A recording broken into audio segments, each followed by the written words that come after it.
Hello. Hi everyone, we're all good. We're all mostly back, I think. So, how we do this? I suppose the facilitators. Um, do we have volunteer person to feedback, or will the facilitator do the feedback? I suppose I'll Paul, since I'll go with room number, go by room numbers. I suppose I'll start with Paul. Yeah, I think I was in room number 2, but I'll go Oh, first okay. anyway. It's Oh, fine. sorry about that. So whoever is in actually, yeah, I suppose yeah, let's start with Paul just because it's on my Yeah, your name is on my list first. okie dokie. The first question was, what's a maker and a makerspace? We had wonderful feedback in the room. Um, Anyone can be a maker, someone who wants to solve a problem and takes up tools to address that challenge, someone who shows an innovative approach to solving their problems or challenges that they might be facing. An interesting point, something that came up in the discussion in the main room previously, was that maybe the definition around makers and maker spaces can affect the demographic of those who join. We're talking about gender representation here, representation, um, and making maker spaces more inclusive, particularly for those with disabilities. Next question was, should there be maker spaces in schools and why? Our feedback was that the engagement through practical application of theory would be really useful for students. It enhances fine motor skills, engaging with something physical rather than just looking at a screen. And let me see, can I read my own handwriting here? Every child will get a chance to participate in a makerspace rather than it being in an after school or in a separate maker club or something. Again, a greater inclusion in makerspaces, especially for those with disabilities. Once again, last question, assessing makerspace activities. How can this happen and why? Um, the goal of assessment needs to be defined, and this could be the process of making itself or the object, the output of that making. Some nice ideas for assessment were mind mapping, observation, and students' own records and accounts of what they've experienced. Well, assessment can also be used to see what's working within this space and what's not, and what needs to be taught a little bit more, or where a focus should be for a particular student. And I think that was it, but I'd like to say thank you to all the participants in Breakout Room 2. It was a really interesting discussion, and thank you for sharing your experience. That's great, Paul. Thanks. Next one, Deirdre. Hi. So Eric actually volunteered to be our note taker. Eric, are you okay to feedback on the responses we got there? Sure, let me see if I can read this properly. So following this format, the first question, how do we define a maker? So first, Will Notes said that a maker is simply somebody who makes, but he also put in there a really interesting concept, which was the share garden shed. And it's about, I suppose, sharing resources, information, and also creating a community. And then Jackie said, or introduced the concept of critical thinking and teamwork. And we were also discussing at this point students only following instructions, or what was called as following the sheet. And we also mentioned the fact that, well, Jackie mentioned as well the fact that parents should be involved in this process. If I, wrote down all of this correctly anyway. Then we had the next question, which is, should there be making spaces in school? And I think in general, we all said yes. But for example, Carmel introduced this concept that, especially at the third level, that this seems to be more difficult. And especially with the boys, more so than with the girls. And then Georgia, you also mentioned that at the moment, these makerspaces are not part of the Irish education system. And Mariam just mentioned there that the idea to have, say, for example, after school clubs and or school maker, after school maker places. The next question was about assessment and should it happen or not. And here I think we had a couple of different kind of answers. Jeffrey said that this would depend on the goal, especially for public schools, but for private spaces, most likely probably not. Then Jackie said that there should be more, I think, yeah, to make it more beneficial. And is it really working, which is the big question. And we'll definitely ask, why are we assessing? So I don't know, maybe that's a yes or a no for should we do it? But that was his question. And then Catherine introduced a question here that what do we do if the results are not sufficient? If participants are not reaching the target? So if we are assessing and then we are not getting the results that we want, what do we do? And finally, I think there was the last comment. Mariam asked or introduced the idea of assessing the process and not the product. That's all. That's great. Thanks, Eric. Thanks, Deirdre. Thanks to all the participants. And you're in room 2, is it? Oh no, which room were you in? 3. All right. So for Suzanne, yeah, you're up. Yeah, I ended up in room 5, but never mind. Okay, we decided in our room that we didn't want to spend a lot of time on the first question because we felt that everyone was feeling that we know what a maker is and we know what a makerspace is. So we spent most of the time discussing question number 2 and 3. And when we discussed should we have makerspaces in school, summarizing the ideas in the group, it was 2 sides of the coin. Because on the one hand, a makerspace is voluntary, freedom of choice, and you don't feel any pressure, and you can just go there and have fun. That is one side of the coin. But if you bring it into school, you get more of that you need to do things, and it's more, less freedom, and that could be problematic.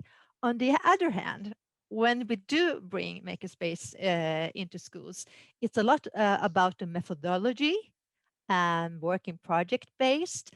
And all of our experience in the group is that that is always very positive. So maybe we need more of fun in school and more of another way of working. And of course, as a consequence of bringing makerspace to school, the assessment issue arises. And I think everyone agreed upon that assessment is important. And even in an informal makerspace, it's important to evaluate how are things going, are the projects working, etc. And that evaluation and assessing can also help people to grow because they start to reflect and become aware of what they have developed.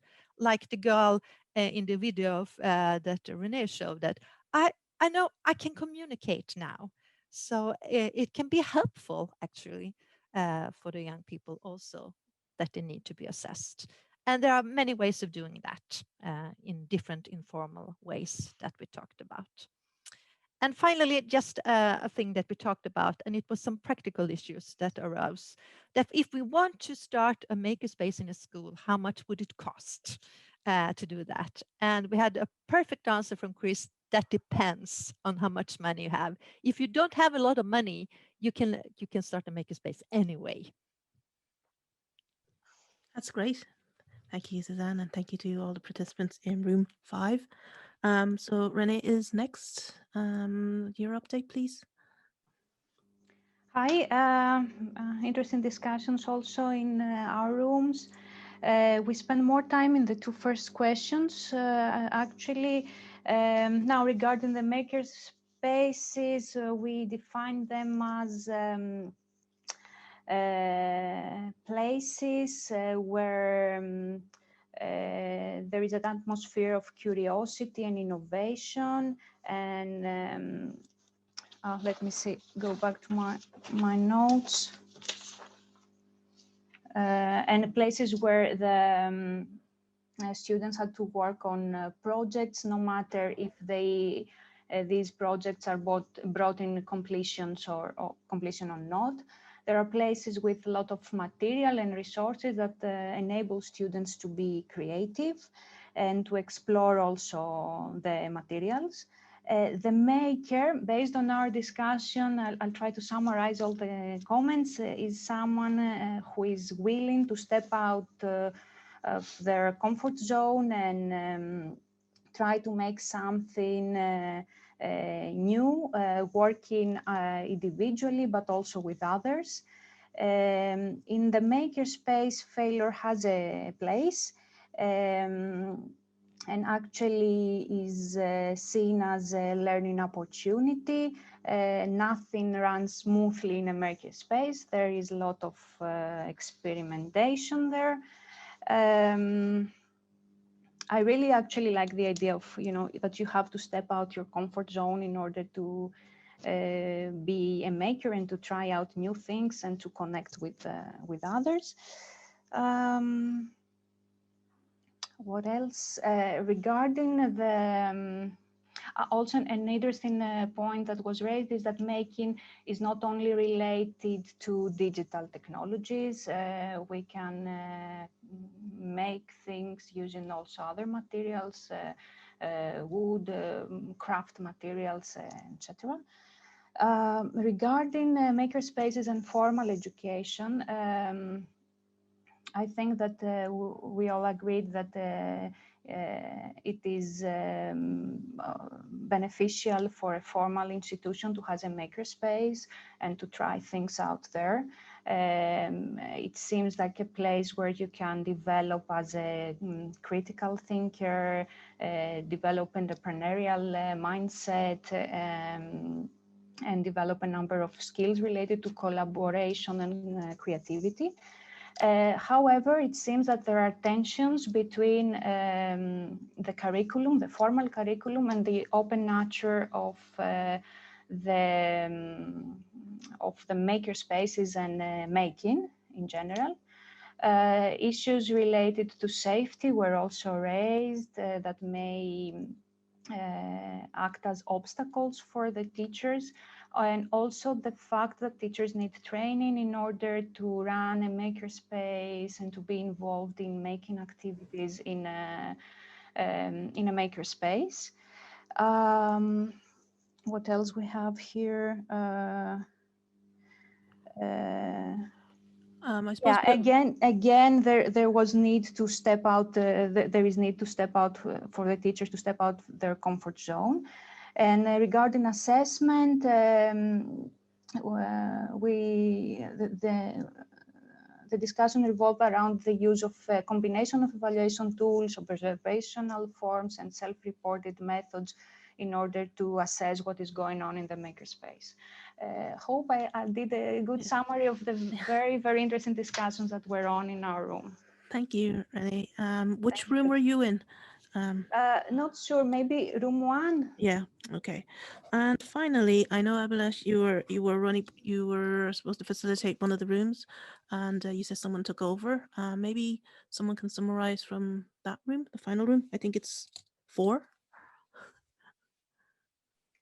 Hi, yeah, I ended up being the note taker for our room. I think there was a bit of connection issues at the start. I'm Yeah, not sure thank what you really so happened much. there. Apologies Thank about that. Thank you so much for that.